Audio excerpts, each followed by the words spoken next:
1-1.5 ঘন্টার টানা বৃষ্টিতে এসএসকেএম এর ঠিক এই পরিস্থিতি হয়ে দাঁড়িয়েছে। এসএসকেএম এর যে কার্ডিওলজি ডিপার্টমেন্ট এবং পেডিয়াট্রিক ডিপার্টমেন্ট, সেখানে কিন্তু সাধারণ যারা মানে রোগীর পরিবার, তাদের কিন্তু দুর্ভোগের শেষ নেই। তারা দেখা করতে এসছে পেশেন্টের সঙ্গে, প্রায় হাঁটুর উপরে জল। এখানে যখন পেশেন্টকে নিয়ে যাচ্ছে সেখানেও প্রায় ঘাড়ে করে নিয়ে যাচ্ছে।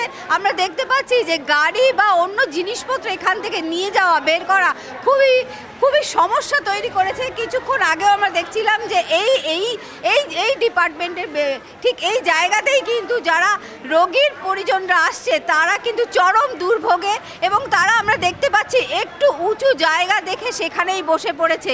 যখন বৃষ্টি হচ্ছিল তো এসে দেখলাম সমস্ত জায়গায় এইরকম অবস্থা, দাঁড়াতেই পাচ্ছি না, পুরো ভিজে অবস্থায় রয়েছি।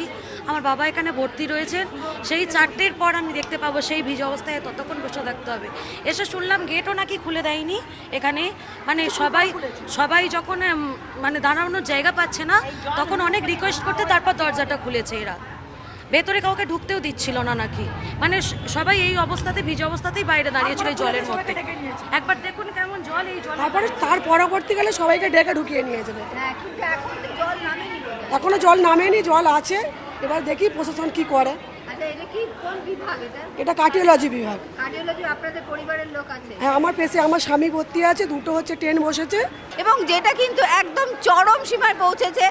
যদিও তারা প্রশাসনের ওপর আস্থা এখনো পর্যন্ত হারাননি, তারা ভাবছেন যে আর কিছুক্ষণ পর হয়তো এই জল নেমে যাবে, কিন্তু যদি এই জল না নামে তাহলে কিন্তু এই পেশেন্টদের সবার কিন্তু একটা দুর্ভোগ তৈরি করবে। কিছুক্ষণের বৃষ্টিতেই কিন্তু কলকাতার বিভিন্ন রাস্তার সঙ্গে এসএসকেএম এই পরিস্থিতি। ক্যামেরায় দীপঙ্কর জানার সঙ্গে সুচরিতা, TV9 বাংলা, কলকাতা।